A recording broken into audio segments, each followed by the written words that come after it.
I'm sorry. That's what I'm sitting here thinking, Safta.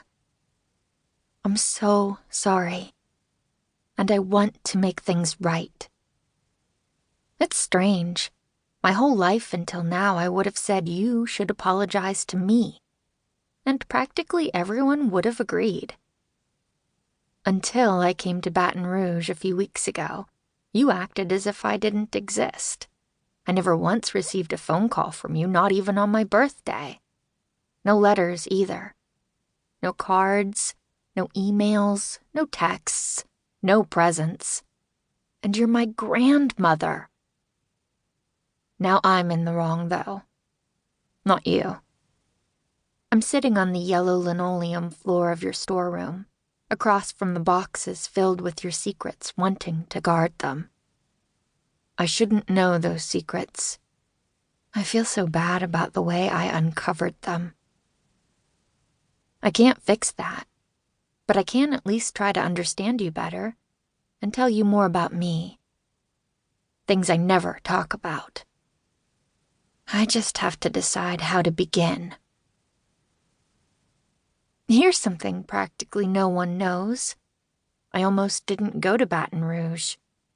I almost stayed home in Manhattan, the way I have every other summer my whole life.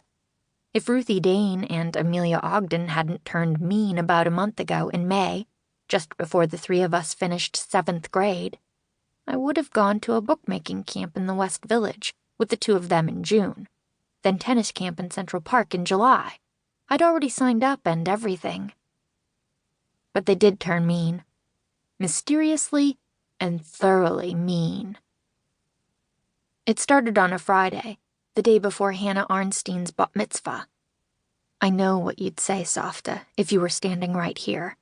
You'd say, "You must have a bat mitzvah, Catarina." But wait until you hear about this one. That Friday, they were mean from the instant they saw me, right outside Spanish class. We were the only 3 girls in that class. Every day for months, we had met in the hall before the bell, then walked into the room together. I always got there first because I'm in Math A, which is only 1 floor up. They're in Math B, which is 3 floors down. You're probably wondering, Math A? Does that mean you're better at math than they are? Yes, it does.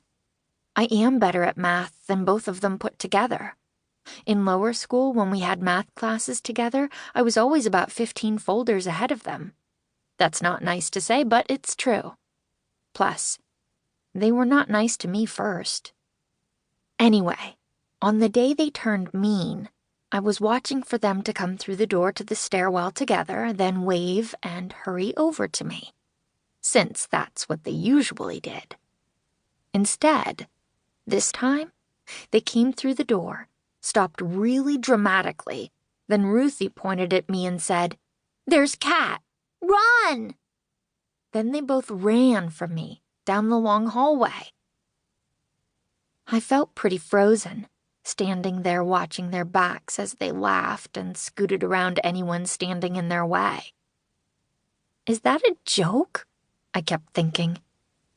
It must be a joke. That's why they're laughing. I had a bad feeling they were laughing at me, even though that made no sense. I couldn't just stand there waiting for them to come back and laugh in my face, so I picked my backpack up off the hall floor. It felt heavier than it ever had in my whole life. And I went to sit down in Spanish. We don't have desks in there. We have 3 long tables instead, set up in a U that faces the whiteboard, with a bunch of chairs at the tables. There are only 8 kids in the class, and way too many chairs, and we don't have assigned seats. I'm giving all these chair details for a reason. Don't get impatient.